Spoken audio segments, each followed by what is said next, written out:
I find it. So what you said about the corner, I feel like I have a really, really hard time like keeping people keeping people away from center stage when they're in the corner, and I feel like that should not happen with my character. But it just kind of like people like, for example, I'm not bad at ledge trapping, so I feel like a lot of people, they'll just end up waiting on ledge, and then I'll just kind of like commit to some stupid option. When you Like say I'll just waiting do on ledge, like hanging from ledge, or they're just here like yeah. this? Oh, no, waiting on ledge. No, so they neutral get up and shield, and then I grab them and forward throw them. And then they just kind of like wait on ledge and wait for their invincibility to go away, or like they'll just like mix up their timings. Once people start mixing up their timings with their get ups, that's when I really have a hard time like ledge trapping and keeping them in the corner, because I feel like they get past me like every time, Okay. even when their character is like not that good at getting out of the corner. Like, I don't know, a Robin. So here's what I would say. As far as, let's say, with the intangibility, as soon as it runs out, more often than not, somebody's going to do something right here. What you can try and do is you can try and go for your 2-frame with your down tilt, try to pressure them, and you can also, I guess, bait them into believing that they should try and get past you immediately while you're stuck in leg. So if you down tilt right here, they can try and go for a get-up attack, or they can go for a roll. I can say for Palu, you definitely only want to throw out one down tilt, because if you start doing a whole bunch of them, they just get up attack you for free, because the move just takes too long to finish before you can shield or move. So as they're about to, like, let's say as I'm about to get up right here, oh, not like that, hold on, like this. If you hit me with a down tilt, then sure, you can do a down tilt into back air, depending on what my DI looks like, right? Or you can just get the down tilt over and over just to pressure them. But if you happen to be wrong, right, you can throw a down tilt and then jump, like shore hop, or you can down tilt and then shield, or down tilt then dash back, right? Depending on what I do. Because if you were to, like, let's say, do down tilt, dash back to, or walk back to here, and then F smash around my get up attack, I could be falling for that all day, right? Or you could be dashing out of the way, then dash back in with a dash attack. Or go for like down tilt, then like jump back like this and go for a back air as well. Okay. Right? That's for get up attack, right? If, let's say, you do your down tilt, and some people will try and tech this. I don't know. Like, sometimes you do get hit against the stage. It's rare. But people will, like, let's say, buffer roll immediately, right? So you throw out your down tilt. And you're not even necessarily trying to hit the down tilt. You might even want to throw it out a little bit early, because it does, I think it's active for 9 frames when you do your down tilt here. So if you do, like, let's say, just as I'm traveling to the stage, you're trying to hit me with that down tilt. If I happen to roll right away, you should, in theory, if you do your down tilt early enough, be finished at almost the exact same time, if not a little bit earlier than my roll finishing, right? This would be another read, of course, though, as well. So you go for your down tilt. I'm buffering a roll, but you're making a read on this, not guaranteed, right? So if I do happen to roll, you can dash back and get a grab and then back throw me off stage, right? Or if you do have time to, like, dash past me, you could be going for a forward tilt, right? Because I might roll and then try and spot dodge. If I do happen to roll and have time to shield, and that's where the grab comes into play and you throw them off stage. But this would also be just tracking their habits on the ledge, but you're also giving them habits to try. You're exposing what habits they might try and use to get past you, right? So let's say, for example, I might not have a get up attack habit, but if you're putting yourself in a spot where I believe I could hit you with get up attack, I'm going to just start doing it, right? Okay. And as a player, if you feel comfortable punishing get up attack specifically, let's say that's your favorite thing to punish because it just makes sense to you, you can react to it, you just get how the range works on your F smash, you just like to do that. What I would be trying to do is every single person that I fight against, try and make them feel like they can use get up attack, right? For me, I personally like to cover jump and roll. That's just what I like. I don't really cover get up attack that much. Spoilers, I guess. So I don't really stand up here and do this and then like try and come down like this into like a down air, or like, I don't know, go for like an F smash right here. I don't really do that very much. I would rather go like this to bait a get up attack, or bait a roll, because I think I'm covering get up attack right here, and then I'll go back here and I'll smash, or I will like jump back down air into back air, or up tilt into back air, right? Those are things that I like to cover as far as like if somebody's going to roll, or if I want them to roll. If they're getting hit by that a lot, and I have been doing like 1, 2, and then going back in with like an up smash, if players start to jump, I'll go like 1, 2, dash back here, and then jump like this, right, and try and catch the jump, because I believe that rolling is not safe, because it's like, oh, he's running back, now's my chance, because he's going to like charge an up smash, and I'll have frame advantage technically to just jump on stage if I want to, right? Right.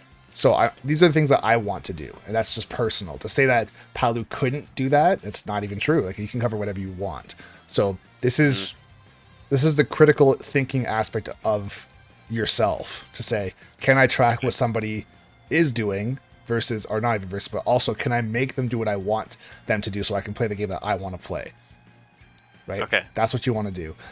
I can say, of course, there's an asterisk beside this because there are characters that just don't have to care because they have multiple jumps or a tether, or they have a command grab from the ledge, or insane range, or a counter, or some other things, some other types of mix-ups that you may have to play around.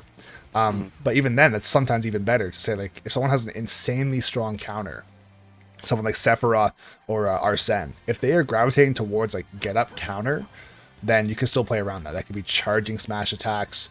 That could be going for grabs, right? You can do all kinds of stuff to play around it too. But I'd also say with that, of course, you want to try and pull those habits out of them, right? As far as let them make their mistake.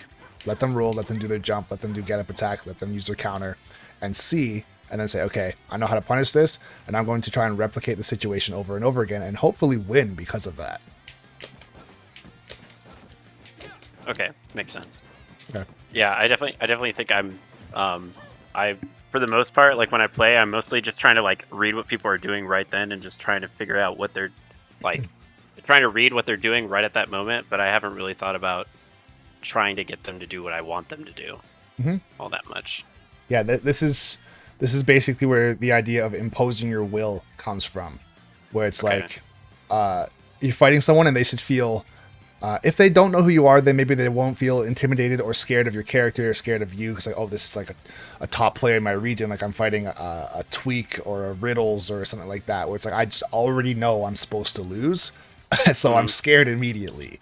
Sometimes you don't get that luxury.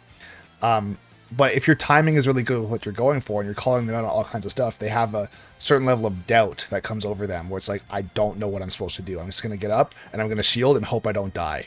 Or he's going to hit my shield or walk up to me, and as soon as he hits my shield, I'm just going to roll and then run. Right? And I've had people do that where it's like, I'll jab like this and I'll hit their shield and I'll go back like this and up smash and they roll right into it. It's like, that's not a combo. That's literally nothing. But they were scared based on the performance I put on beforehand, whether it's crazy combos, 2 frames, good tech chasing, not letting them get away with doing certain gimmicks of theirs, and all of a sudden they're like trying to figure me out on a new level, and that's the space you want to try and get them into, basically every single time. All right, that makes sense. It's a lot of mental, I can tell you that much. It's, if you have your combos and your spacing and all that, that's all good and well, but like this is putting it into practical use or real life use, I guess, or hands-on experience, right? So how did I trap 101? Oh, never mind. Oh god, that was terrible DI. What? You did nothing. No up smash. I had no jump. I don't know, man. I should work on that. Oh man, that's the thing. I want you to experiment too and see how many different spots you could be getting it. Like, why did I F smash in neutral? Because you're at 167 and I thought it'd be funny. And, it was. Fine. Yeah, okay, I'll just die. I went to up B right there. Oh man, I'm going to try and cheese you. Even like with, I guess, a last point on movement, as far as like getting these reads or just trying stuff out. You know, so I was getting like F smashes with Falco or Pyro and Mithra. It didn't really matter who I was. It was a playstyle thing, right? So to say, oh, this character's F smash is too slow or doesn't have enough range, like Falco's F smash is frame 17, and Pyro's I think is like frame 21. I know it has insane range, but it's still slow as hell, right? But if I get you to whiff something, like I think it was the last game I just walked out of the way and you went for a grab, and I went for an F smash. It's like, well, I could have also just like dash attacked you or forward tilted you or gone for a dash grab, and you might have died to dash attack, but the other stuff you're not going to die to, right? Right. So it's just the move selection, trying to get those reads, getting kills earlier, even if it's a high risk. So I could have got grabbed there or something bad could happen to me. But if I never ever take any sort of risk, it's another thing too that makes your opponent feel like, oh, this guy's not ever going to try and kill me with anything huge. So therefore, I can now play a little bit riskier myself. How do you think I can work on that a little more? Because I feel like right now I feel like my play, if I could like sum up my play in a few words, I would just say like narrow-minded. Does that make sense? I wouldn't even, like, I guess narrow-minded is almost like a negative way of phrasing it, but yeah, I would say textbook. You're just doing it by the book. Like, you're not doing anything wrong. This is being handed a sheet of music and saying, play this, and you're playing it right, versus saying, take this sheet of music and add expression. I'm going to take out all the crescendos and decrescendos, and it's going to be forte, mezzo forte, anything like that, the speed, and everything's going to be up for you to do whatever you want. Just play this. I'm not even going to tell you if it's in 4/4 time. Do whatever you want. That's the difference right there, where you have infinite creativity on top of structure, which you already have, which in the case of that, like let's say the notes have to stay the notes, so the moves have to stay the moves, for sure. But as far as stylistically, you can do whatever you want. And you're not going to be told that it's wrong. It's only wrong, technically, if you lose, right? Yeah. But as far as like if you're doing something tons, like if you up smash as your go-to move and you're just doing it way too much, then yeah, that's wrong, I guess. But even within the context of a match, if someone loses to that, then it wasn't wrong. So I would say don't be afraid to be a little bit more bold with your kill move selection. As far as like, oh, I might be able to actually land a down smash here, or I could catch a roll with I don't know, F smash, like turn around F smash if they roll behind you or whatever. So it's not just always a dash attack or a back air, right? So there's actually, before we even get into this game, because I'm gonna say some stuff and then there'll be 2 minutes left, so there is that. So I gave you the invite. You're in now, I'm assuming, or not quite yet. Yeah, just accept the invite, and then I'm gonna give you a role. So this is a student role for anyone who's ever gotten coaching since the beginning of time. Let me select this. We have a student chat. And in the student chat, of course, where all the students are. If you're looking for games, it's very active in here. There's 92 students on right now. Huge, I guess a huge selection of different characters, skill levels. There's some players who are brand new in here, of course. There's also players that are like at the same level as you. Some players are exceptionally higher than you as well, as far as like they are top 8 players, or they're PR in their state. There are some actual gods in here, bro. So the challenge is definitely there that you can get some practice. A lot of people have conversations as far as like asking questions about matchups and all kinds of good stuff like that. You guys have your own voice chat as well. Like I said, your own channel. Nobody else in the Discord can come in here unless they're a student or a mod as well. So it's not going to be like insanely cluttered. And like if you go to voice chat, you're not going to have like 30 people just jump in and say, "Hey man, can I play?" Because I know how that gets. And yeah, you have that forever. It's not a Metafy thing. This is my thing. That if you want to just play with people for the rest of time, then it's all you. In the future as well, we're going to be doing student only tournaments as well, just to highlight you guys. It's going to be, we did one, I think it was last two weekends ago, I think, at this point. And I commentated it. It was just all streamed. If you got like whatever, I think we commentated or streamed like most of top 8, if not all of top 8. It's going to be cut up, turned into highlights, and put onto the channel. That's going to be a regular thing eventually, as well as we have more time to do that kind of stuff.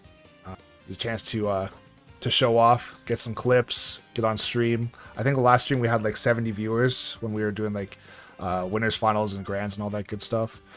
So yeah, it's a pretty decent community that we're building up right now.